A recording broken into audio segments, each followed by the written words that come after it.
Welcome back. What up? Everybody's having a great weekend.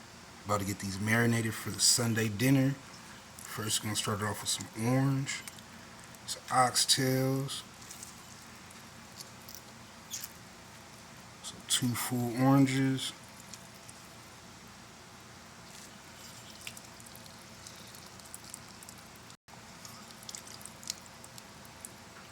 Get the liquids out the way, some Worcestershire.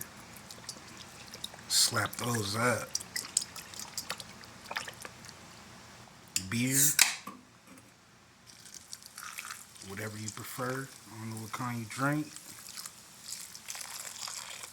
Ready for the dryness. So hit them with some garlic, wine, herb, Italian sweet citrus, house seasoning, brown sugar. Mix that up, let them sit, cover them up, let them sit for about 9-10 hours. Probably reposition them when I get up. Just cover those up. Stay tuned. Sunday dinner. No gimmicks. Comment, like, subscribe.